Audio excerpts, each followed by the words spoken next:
All right, guys. So our next guest, this is awesome. I'm super pumped. Mr. Nate Brown, welcome to the Six Chronicles podcast. So I have to call this out before we even jump in.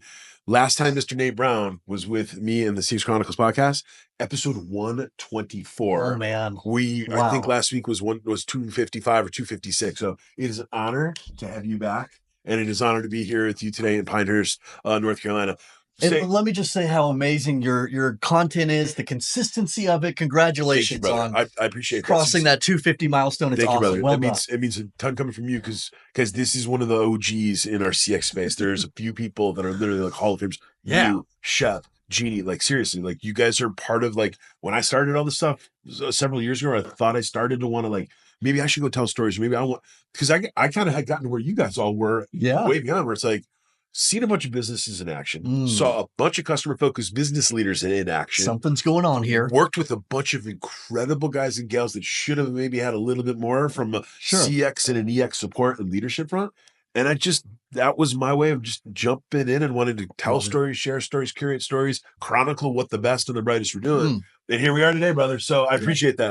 I do. Well, if you're talking Jeannie, Shep, those folks, I am a student of this work. I'm learning from the folks that design great experiences, and I love finding the folks that are just out there doing the work, heads down, totally in the trench, innovating, like elevating their voices as you have done so well. Man. That's a good thing. I very much appreciate that. Nate, most people that are listening to the CX Chronicles already know who you are, but take a couple minutes, introduce yourself, talk about some of the incredible work you're doing, talk about what you're doing with Metric Sherpa, and then talk about how you were a part of this awesome event all week and what we're getting to go do later too. Would love to do that. Yeah, I'm a Nashville dude. I play the mandolin. The best hot chicken is Hattie B's. Nice. I love golf, and we're about to play some golf. I love it. I'm a semi-professional disc golfer. Are you seriously? MP40 in the senior division. Seriously? Yeah. So I'm PDGA number 27898. No kidding. Which is like, just talking about OG stuff. I've been playing disc golf a long dang time, my friend. It got really popular during COVID. Yeah. So I went back in college. I joined PDGA. Okay. But my pickleball is that's what I've been playing the most. Love pickleball. And the community element around it, it's amazing how much people get a sense of identity from it. They can jump right in. I believe it. And that helped me a lot, during that pandemic period. The fastest growing sport in America during that time. Oh, not only the fastest growing sport still. Yeah, still is, right? But the fastest velocity that has ever been seen in terms of growth of a sport. Yep. Maybe since racquetball in the 1980s. That's crazy. I know that in our hometown, we literally where our tennis courts are, we just had 3 or 4 pickleball courts added onto it. So like no more adding tennis courts. They're literally adding pickleball courts, and the damn things are constantly bumping. They're always fun. I'm glad you said added on because the tennis players are freaking out because we just converted some old tennis courts to pickleball and oh my gosh, people go crazy. People go nuts. Yeah, but I love customer experience work. I'm a student of this work, as mentioned. I started in customer service. I was selling postage meters on the streets of Jacksonville, Florida. Wasn't super good at that, but I love servicing those that had one. Okay. So jumped into that world, eventually took ownership of a customer service team inside of a learning management company. Oh, sweet. And, grew into asking the question, why do these tickets keep coming? Yeah. Why are they repeating themselves? Like how can we go upstream in the customer journey? Totally. Which was a word I was figuring out and actually relate to these customers a little better and partner with them to achieve their definition of success, to use that story brand quote. And I have been on a quest to learn and understand what this customer experience work needs to be ever since. I don't think anybody's truly figured it out. No. I agree. It's changing every day. Every damn day it changes. But I love that about it. Me too. I love that about it. And it's never been more important because of the community element. Yeah. And you cannot separate good CX from community, as I know we're going to talk about. Yeah, 100%. Well, a couple of things before we get into that. The number one, it's this notion of just like, totally agree with you. One of the reasons why this is a space and a thing and a place and a craft that I absolutely love and have gotten just addicted to. I love this. It's because of people have jobs that they say they love because every day's different. Lots of people say that. Yeah. Our jobs, couldn't be more true. Mm. Every business you walk into has got a different set of problems. Every team that you are privileged to go be a part of or to work Yeah. with or to work alongside or Yeah. to support or to coach has got their similar things, but all of them have slightly different nuances. Yeah. Then you get into technology. Guys, I know that most of the world uses the same sets of software, the same sets of technology, but everybody uses them a little bit different. So everybody pulls that stuff that's supposed to be out of the box and they literally throw it What out there into box? the real world. They use it totally different, or Yeah. they find all these edge cases or use cases or workarounds. And then lastly, processes and feedback, which is like there's still all these different ways that people decide how to build their playbooks, document their playbooks, chronicle the good, the Yes. bad, the ugly. Yes. And then lastly, like there's every company has a different way of do you listen to your employees and you get frontline feedback and you Mm. bring that and bake that right back into the culture, Yes. the ethos, and the mission, or do you not? At a minimum, do you listen to your customer feedback and hear what your customers and your users say? Yeah. So, like, to me, man, that's one of the reasons why I love this space. Is it's Mm. every business is different. Every new account, every new client is a Yeah. totally different thing. But it all builds upon each other. It's almost like a crazy Lego set, man. It just you keep getting different parts out of Well and, said. and start putting shit together. And Yeah. that's one of the reasons why I love this stuff. Yeah. And that Lego set will never be finished. No, Um, no, it won't. Yeah, and I love how you talk about, incorporating the VOC element. Like my heartbeat since 2017 has been how can we help this new generation of CX professionals to have a rich and rewarding career, Yeah. to Yeah. anchor in really well because I felt really lonely in this work at Totally. first. Yeah. I couldn't quite find a home in Yeah. the macro association, which I won't mention here, Yeah. but like it's like where can I fit into this work Yeah. and Interesting. learn from others in a great way? Yeah. And so Yeah. started up CX Accelerator, Yeah. Right. which has Yeah. helped a lot of Yeah. people Yeah. on that journey. 100%. But more recently, hooked in with Metric Sherpa. Justin Robbins, founder of Metric Sherpa, and he's brought me on as the head of education and enablement. Fantastic. You're perfect for that.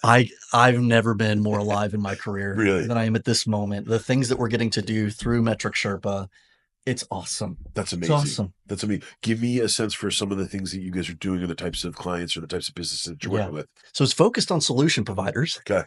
And so how can we help them with their go-to-market messaging to Okay. get out there in a very dynamic and special way Yep. and to truly connect with their customers? Okay. But then we don't stop there. Yep. We're analysts in that sense. But Yep. then how do we actually make people better at the work? Yeah. Right. And make the stuff come to life and make it stick for them Yep. with upskilling customer service skill, Yep. with having great education programs that make the information, Yeah. the analyst content Yep. actually come to life I for love these that. people that are doing the work. Is that driving it straight into an LMS? Is that bringing it right into decks or playbooks so that people can see what everybody's just unearthed and what everybody kind of dug into, and then they know how to work it? How is it done, or what does it look like? It will be all of those things. Okay. Right now, it's taking the shape in the form of like a great equipping experience, an on-site equipping experience where high potential customer service workers are being sent. Yep. They're being equipped in a very hands-on, custom way, Interesting. and they're being sent back into their organizations on mission, ready to just do incredible stuff. This is like a Six Sigma of CX almost. It's like I like that. right. Nobody said that You're before. making these little badass Navy SEAls. We're in the right town for that. If you go into an Irish pub around here, you're going to see some people and some dogs that could beat you up. It's crazy. I totally agree. We're in a place where there is a lot of interesting folks that can do that. Wait, what does this look like? What is a normal type of process look like? How long do people get to come spend time with you and Justin and the team? Yeah. What types of things are you specifically digging into? Are there different options for some of the folks that are going to be interested in how they can learn about how you might be able to help their organizations? What does it give us a sense for what like a common type of engagement might look like? Yeah, I mean, up to now, I mean, this is all pretty new, right, Adrian? But I've been on site with clients, helping to equip them. Just building teams, listening, learning, and being involved. With alongside them. But now, truly developing a program that we're going to launch very soon, where we're going to be inviting people into a 2-3 day experience that's very custom built for these high potential frontline people up to team leaders. Yeah. So that's really what that's going to look like. I So love that. more to come on that, and we're very excited. I mean, I know you know this, and I know Justin knows this because you guys are like me, where you've been just around and a part of and with so many businesses and so many business leaders. This is something that every business has to start paying attention to, because like I noticed every one of the accounts that we've worked with at CXC over the last 5 years, there's already a guy or a gal, or there's already some individual that before a Nate Brown or an Adrian walks in, they're already like chopped. Let's go. They already know some of the pains. They already know. Like SWAT, you want me to don't here? Let me save you time. Here's the SWAT right here. I swatted it. This is where we're strong. This is where we're weak. This is the opportunity. This is Yeah. the threat. This is what I've been telling my executive leadership team for 3 months. This is what I've been telling my executive leadership team for 12 months. That person exists. Those people are in almost every company, and the faster that those people can be empowered, enabled, supported. Let's call it what it is, guys. Because a lot of the folks that we worked with the CXC, they just need another person to amplify the voice. Let's activate them. Amplify the voice, activate them, get them ready to rock and roll. And then maybe the last bit of the polishing that they needed was a little bit of help with managing up the ladder, because they're already great at managing down, and they're already good at broadcasting, and they might need a little bit of support and help with, like, wait a minute, maybe if we talk about our reports with this financial type of tie, there might be a little bit more of a response on the other end. But what are some of the things that I guess you've seen as common things? What are like things that for our listeners, and it's our people, man, like what are things that you're seeing on a regular basis you already know the companies have got to like get better at either paying attention to, listening to, or allowing the people that are empowered to get more authority and autonomy to push ahead and to charge change? Oh man. Well, as you're saying that, I'm thinking about Gandalf rolling into the Shire. When they talk about, I've been labeled as a disturber of the peace. Yeah. Like they're like these activated people they're like considered troublemakers. Like they're disturbers of the peace. Super fair. Shouldn't be. But like, it's fair. like just a lot of times leadership is taking the stance of just let us operate. Like quit pushing me. Quit pushing me. Yeah, right. But like what I love to think about is because a lot of times you got those folks that exist in two varieties. Yeah. You've got the one who's a challenger, and inertia is the most dangerous force in these organizations. Totally. Like that's what leaders need to focus on: breaking inertia, breaking the status quo, and bringing in good, intelligent innovation. And activating the right people in the right ways. So you have challengers that are all about themselves. That's not super helpful. Right. They're activated because they're ambitious for their own career. And that's good. And that person is useful, but not near as useful is what I've been calling the servant challenger. Okay. So let's layer on this idea of somebody who's activated in the way of elevating those around them. Of activated in the way of I care so much about this company and their brand promise that I will go to the mat to defend it. And because I'm serving in this way, I'm aligned, I'm locked in. And I'm also, I care so much. I am challenging. I'm pushing the status quo around me. But it's a different flavor than like, wow, look at me. Like I'm so good. I'm so smart. Like I'm gonna be promoted in 6 months. I'm not saying that's bad, but it's different. And leaders need to cultivate servant challengers. To make the objectives that need to happen for CX programs to have value. And for us to be able to experience collective genius, to use that phrase from Linda Hill, we have to cultivate servant challengers. I love that, servant challengers. And guys, you know what it makes me think of? What you just made me think about anyway was, I remember when Simon Sinek just fucking exploded into the world, and there would be individuals in certain companies that they would do, but why? But why? But why? Now, some people would, to your point, what you're making me think about, some people would say it in a way where you're like, what do you mean, why? We're not spending another 5 minutes talking about, but there are some people that said the why in more of a servant type of way. But wait, help me understand. What if and why, and then how? Can I help? And they're doing it, and then there's a difference of style. Where one comes across abrasive AF. The other one comes across for every single person in the room, even if it is annoying, and even it's people that want to go really fast and are operating quickly, even they'll stop and go, oh, shit, you're not wrong. Well, why do we do it? And so there's something about bringing more and more and more of that to businesses across the world, and frankly, guys, to the future leaders of tomorrow. Like that's the reality, is like, if we can instill some of that stuff now, or make that more normal now, or make that part of what it really takes to get the big job, or to get the big role, then maybe there is hope. Maybe there is hope for the future in terms of some of the things that we're going to see in front of us. And who do you want to build a community with? The first person that's challenging in a selfish lens?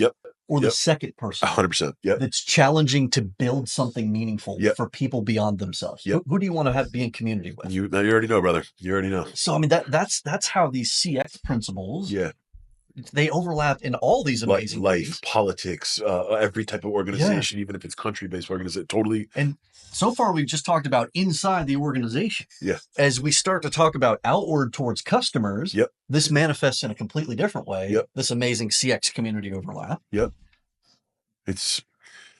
We could have, I wish we had more. We're going to do a round two of this. So this is incredible. I think before we wrap up on today's meeting, what I wanted a couple things. Where can people reach out to you and to Justin? Yeah. Number one. Yeah. And then number two, what am I going to see out on the golf course today? What am I going to see out on Pinehurst today? Yeah. And what are we playing for? I wish we could go over to the pickleball course because I feel a little more No, you would comfortable. whip me in pickleball. You'd whip me in pickleball. I borrowed a set of clubs from a dear friend of mine. Okay. But it's going to be a little different than what I'm used to. I used to be really good at golf, and that's the most annoying I thing. can see you being really good at golf. Because when like somebody who's a really good runner when they're younger and takes a long break and then they go out and run and they can no longer run a mile in 5 minutes and 30 seconds. Yeah, right. They destroy their bodies trying. Yeah, absolutely. Because you can't just go enjoy running without looking at the clock and realizing how much slower that you are. That's me right now trying to play golf. And it's just kind of sad. So I'm going to make a concerted effort to just enjoy it. Okay, good. That's what we're all here for. Dave Brown, it's been an absolute pleasure. Before I let you go, where can people get in touch with you, my friend? So for those jumping into this work and looking to connect with others, the nonprofit of CX Accelerator, start there, jump in there. We'd love to have you as part of that. Always free for members, will always be free. For those looking to accelerate these things that we're talking about, business leaders, those that are wanting to burst forward in their career in a deeper way, metricsherpa.com.